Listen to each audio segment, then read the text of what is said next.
Hi అండి, అందరికీ నమస్తే. Welcome to Manu constructions. ముందుగా అందరికీ హ్యాపీ సండే అండి. ఎవ్రీ వీక్లో ఇది 11వ వారం అండి. 10 వారాలు మంచి కామెంట్లు పెట్టారు, వాటికి రిప్లై కూడా ఇచ్చేసాను. ఆ వీడియోస్ అన్నీ కూడా డిస్క్రిప్షన్లో లింకులు ఇస్తాను. అలానే మన ఛానల్ ప్లేలిస్ట్లో కూడా ఉంటాయండి. కొత్తగా మన ఛానల్ విజిట్ చేసిన వాళ్ళైతే ఆ వీడియోస్ చూడండి. మీరు కనుక కొత్తగా ఇల్లు కట్టుకున్నట్లయితే మీకు చాలా ఉపయోగపడతాయి. అలానే ఈ వీక్ కూడా కొన్ని మంచి కామెంట్లు అయితే వచ్చాయి. ఆ కామెంట్లు అయితే మీ ముందుకు తీసుకొచ్చాను. ఇంకా మనం లేట్ చేయకుండా వీడియో అయితే స్టార్ట్ చేద్దాం, ఓకేనా? ఎవ్రీ వీక్లో మనం ఫస్ట్ కామెంట్ చూసుకున్నట్లయితే, స్లాబ్ ఐరన్కి బైండింగ్ వైర్ కాకుండా ప్లాస్టిక్ స్టాగ్లు కట్టవచ్చా? వద్దన్న, అవైతే యూస్ చేయకూడదు.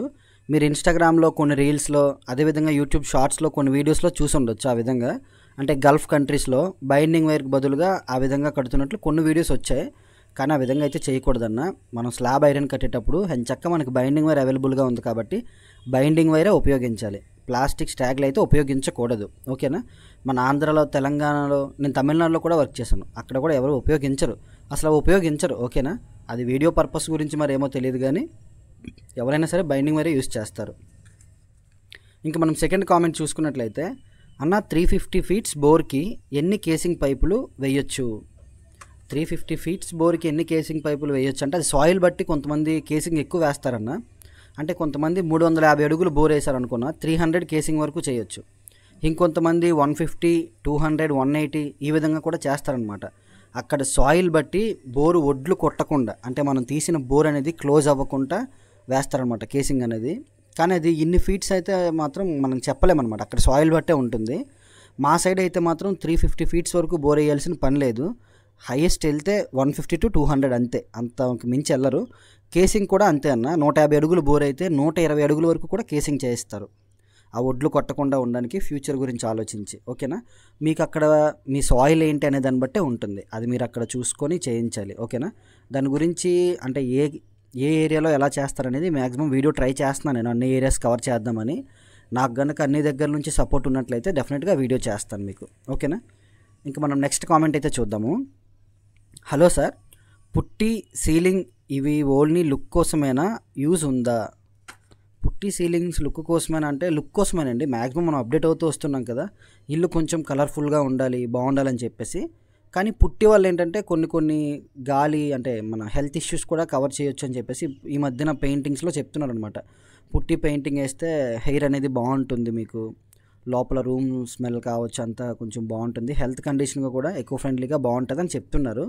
పుట్టి వల్ల అయితే మాత్రం యూజ్ ఉందో లేదో తెలియదు, కానీ సీలింగ్ వల్ల అయితే ఒక యూజ్ అయితే మనకు ఉంది. అదేంటంటే మన ఫ్లోర్ హైట్ని బట్టి సీలింగ్ చేయించుకుంటాం కదా, ఒకవేళ ఆ రూమ్లో ఏసీ పెట్టుకున్నట్లయితే తొందరగా కూలింగ్ అవుద్ది అనమాట. అంటే ఏదైతే మనం 1.5-2 అడుగులు సీలింగ్ దించేస్తామో దానివల్ల రూమ్ ఇంకొంచెం ఫాస్ట్గా కూలింగ్ అవ్వచ్చు, ఓకేనా?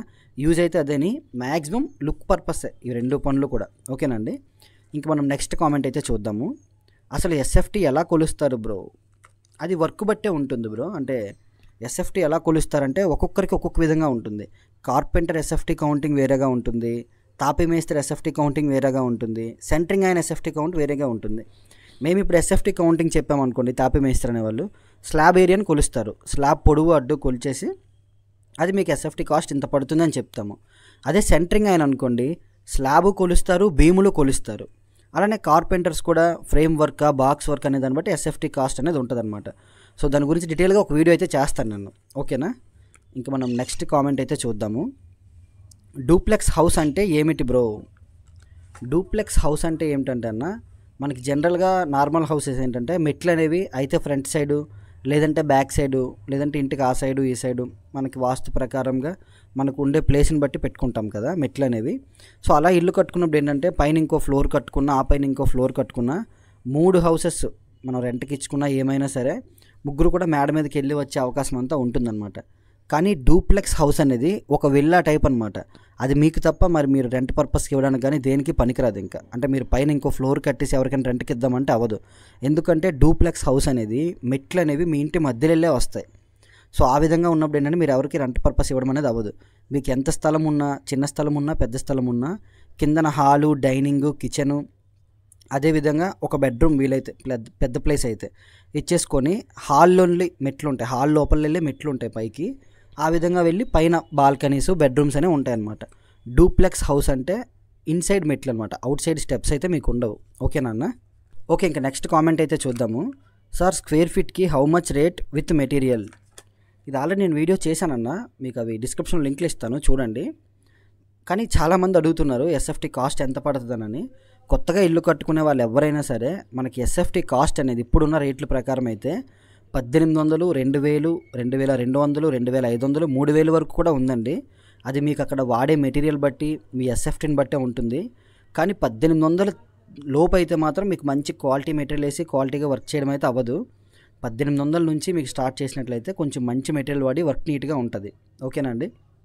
మినిమం 1800, హై క్వాలిటీలో వెళ్తామంటే 2000, 2200 ఈ విధంగా అయితే ఉంది. ఓకేనా అన్న? ఎస్ఎఫ్టీ కాస్ట్ మినిమం 1800 నుంచి 2500 వరకు ఉంది. ఇంకా మనం నెక్స్ట్ కామెంట్ అయితే చూద్దాము. సెంటరింగ్ రన్నింగ్ ఫీట్ కాస్ట్ ఎంత అన్నా? సెంటరింగ్ రన్నింగ్ ఫీట్ కాస్ట్ అనేది ఏరియా వైజ్గా మారిపోద్దన్న. ఒక్కొక్క ఏరియాలో ఒక్కొక్కలా ఉండొచ్చు. బట్ మా బొబ్బిలి ప్రాంతంలో అయితే మాత్రం సెంటరింగ్ కాస్ట్ అనేది 25 రూపాయల నుంచి 30 రూపాయల వరకు ఉందన్న. ఇది ఎస్ఎఫ్టీని బట్టే ఉంటుంది. కొంచెం తక్కువ ఎస్ఎఫ్టీ అయితే ఎస్ఎఫ్టీ కాస్ట్ ఉండదు, మొత్తం గుత్త మాట్లాడుకుంటారు. అంటే 20,000, 25,000, 30,000 ఈ విధంగా అనమాట. అదే కొంచెం ఎక్కువ ఎస్ఎఫ్టీ అనుకోండి, 1500 ఎస్ఎఫ్టీ, 2000 ఎస్ఎఫ్టీ, 2500 ఎస్ఎఫ్టీ, ఆ విధంగా అయితే మాత్రం ఎస్ఎఫ్టీకి 25 రూపాయలు కాస్ట్ పడుతుంది. ఇంకొంచెం ఎక్కువైతే 22 రూపాయలు కూడా కొంతమంది చేస్తున్నారు, కానీ వర్క్ బాగోవట్లేదు. మినిమం మా ఏరియాలో అయితే 25 రూపాయలు ఎస్ఎఫ్టీ కాస్ట్. ఇందులో వాళ్ళకి ట్రావెలింగ్ ఛార్జెస్ అని ఏమి ఇవ్వక్కర్లేదు, ఓన్లీ ఎస్ఎఫ్టీ కాస్ట్ కౌంటింగ్ ఇస్తే చాలు. అలానే బైండింగ్ వైర్ అయితే మనం కొనేసి ఇవ్వాలి అంతే. బైండింగ్ వైర్ ఒక్కటే, ఈ మేకులు మిగతావన్నీ మనకు సంబంధం లేదు. ఓకేనా అన్న? మరి మీ ఏరియాలో ఎంత ఉందో తప్పకుండా మీరు కామెంట్లు అయితే చెప్పండి. ఓకేనా? ఇంక మనం నెక్స్ట్ కామెంట్ అయితే చూద్దాము. అన్న హౌస్ వైరింగ్ కాస్ట్ ఎంత తీసుకోవాలి కొంచెం చెప్పండి అన్న ప్లీజ్. వైరింగ్ కాస్ట్ ఎంత తీసుకోవాలి అంటే అది అక్కడ ఇల్లు మోడల్ బట్టే ఉంటుందన్న.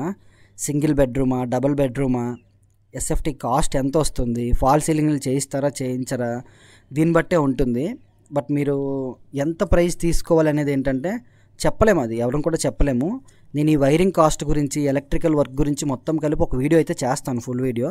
మేబీ ఒక 2 వీక్స్లో వస్తుంది ఆ వీడియో. ఓకేనా? సో అది ఫ్రెండ్స్, ఈ వీక్ అయితే కామెంట్లు అవే వచ్చాయి, మంచి కామెంట్లు అయితే తీసుకున్నాము. ఇంకొన్ని కామెంట్లు అయితే ఫుల్ వీడియోస్ వస్తాయి. ఓకేనా? ఇంకా మీరు కొంతమంది పెట్టిన కామెంట్లకి ఆల్రెడీ నేను రిప్లై ఇచ్చేసాను, పాత వీడియోస్లో ఉంటుంది, ఒకసారి ప్లేలిస్ట్లోకి వెళ్ళి చెక్ చేయండి. ఇంకా మరి నెక్స్ట్ వీక్ మళ్ళీ ఇంకో వీడియోతో మీ ముందుకు వస్తా, ఎవ్రీ వీక్ వీడియో. ఓకేనా? జై హింద్, thanks for watching, bye bye.